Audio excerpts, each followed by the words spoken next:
teman-teman semua, kembali lagi dengan aku. Di video kali ini kita kembali bahas soal kompetensi teknis lagi seperti yang semalam. Jadi yang belum nonton video yang semalam, tonton dulu video yang semalam teman-teman, terus lanjut lagi ke sini. Dan soal ini aku ambil juga dari sumber yang sama dengan yang soal semalam. Dan juga buat kalian yang mau menambah, kumpulan-kumpulan soal, kalian bisa, hubungi nomor WhatsApp yang ada di description box aku. Kalian bisa pesan ebook ini yang aku tulis sendiri, teman-teman. Dan juga, pemesannya itu via WhatsApp dan juga kalian bisa hubungi nomor yang udah aku cantumin di, description box aku. Oke, tanpa lama-lama kita langsung aja ke videonya. Tapi sebelum ke videonya jangan lupa di-like, comment, subscribe, dan nyalakan lonceng notifikasinya supaya kalian gak ketinggalan video terbaru dari aku. Ini dia soal nomor satu, kita baca bareng-bareng. Seorang ibu usia 31 tahun postpartum hari kedua dengan persalinan spontan, namun bayi meninggal karena gagal nafas. Saat ini payudara terlihat membesar dan teraba tegang, kemerahan dan nyeri berdenyut. Ibu masih mampu berkomunikasi dengan baik dan kooperatif. Apakah diagnosis yang tepat untuk ibu? Oke, di sini dia hari kedua ya, hari kedua postpartum, kemudian bayinya meninggal nih karena gagal nafas.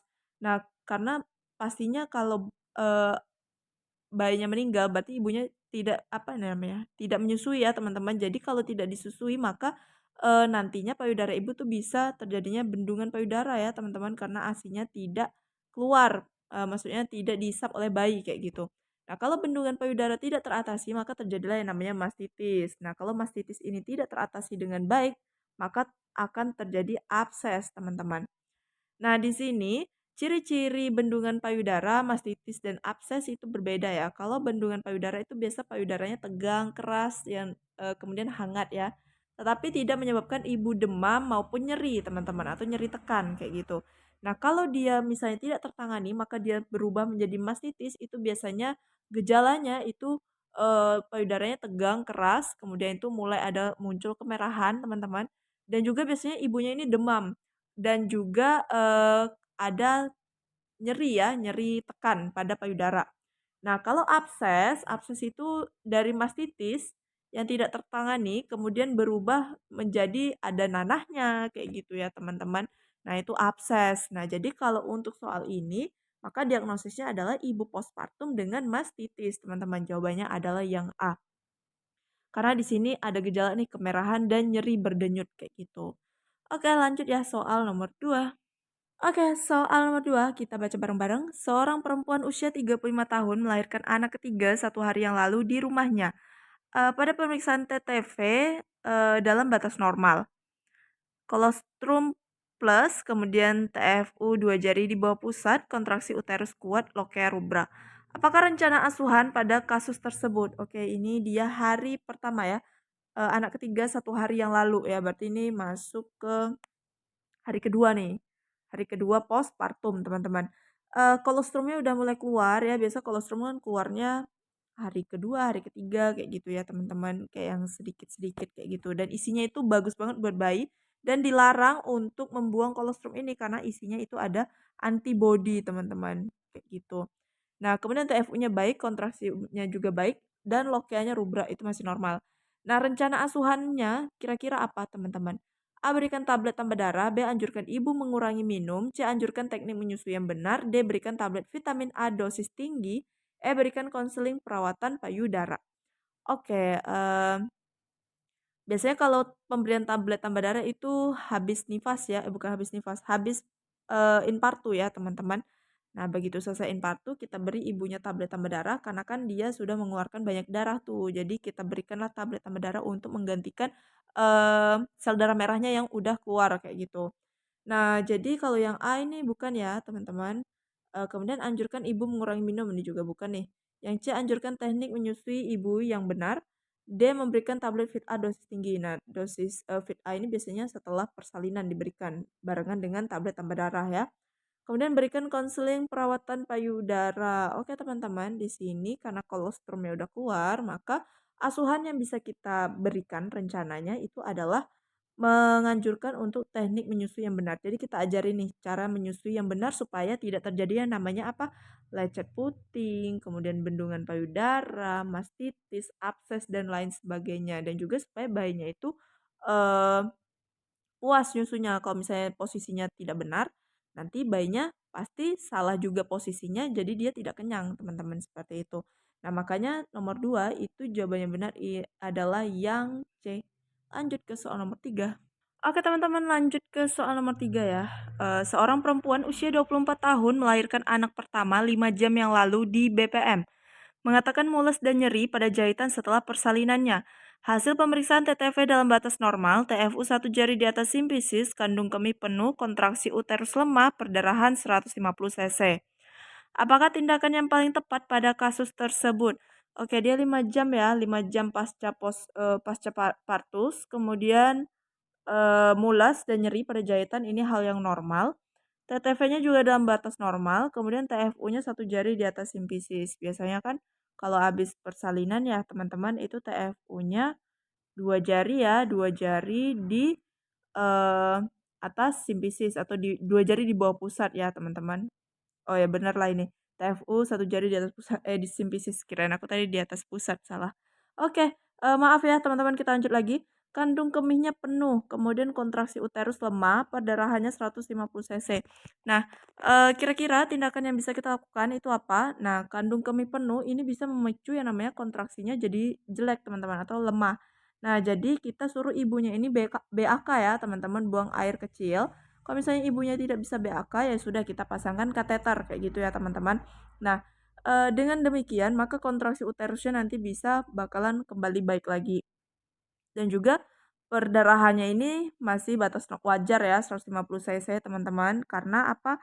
Karena ini tadi nih pengaruh dari kontraksi uterus lemah yang disebabkan kandung kemihnya itu penuh. Jadi dia mengganggu kontraksi uterus kalau kandung kemihnya penuh. Nah, kalau misalnya udah di kateter nih, kandung kemihnya udah kosong tapi kontraksi uterusnya juga masih lemah, udah dimasase juga tetap lemah, teman-teman, itu kita curigai dengan atonia uteri ya, kayak gitu. Nah, kalau udah terjadi atonia uteri ya sudah kita lakukan saja tindakan anti apa ya? Penata laksanaan atonia uteri yaitu KBI, KBE ya, teman-teman. Oke, kayak gitu deh. Jadi nomor 3 jawabannya adalah yang B. Lanjut ke soal nomor 4. Seorang perempuan usia 30 tahun, P3A0, hari pertama nih, hari pertama postpartum, persalinan ditolong oleh dukun beranak dibawa keluarga ke bidan praktek mandiri dengan keluhan demam. PVV, cairan berbau tidak sedap, hasil pemeriksaan TD 100/70, suhu 39, nadi 100, pernafasan 28. Penyebab terjadinya demam pada perempuan tersebut adalah oke, nih, apa nih kira-kira sebab dia terjadi demam? Nah, kalau udah ada demam nih berarti adanya tanda infeksi ya, teman-teman. Nah, kira-kira dia kan ada infeksi, kita kaji lagi nih riwayat persalinan yang lalu. Nah, ternyata persalinannya itu adalah ditolong oleh dukun beranak. Kita tahu sendiri ya bahwa, kalau misalnya dukun-dukun beranak itu nolong nggak pakai handskun, kemudian alatnya kita nggak tahu kayak apa kesterilannya, kemudian juga dia nggak tahu cara perawatan yang baik dan benar ya perawatan, alat kelamin setelah pasca partus ya teman-teman, kemudian apalagi dia motong tali pusatnya kita nggak tahu tuh alatnya steril atau enggak, kemudian dia pakai handskun atau enggak gitu kan. Nah jadi itu bisa menyebabkan infeksi teman-teman, penularan infeksi. Nah kalau udah infeksi pasti suhunya itu 39, demam kayak gitu. Dan juga lokenya biasanya berbau ya teman-teman. Nah itu sebabnya adalah tempat dan penolong persalinan yang kurang bersih teman-teman. Kalau dia datang ke rumah sakit kan itu lebih steril ya, alatnya steril, kemudian penolong juga pakai handskun kayak gitu.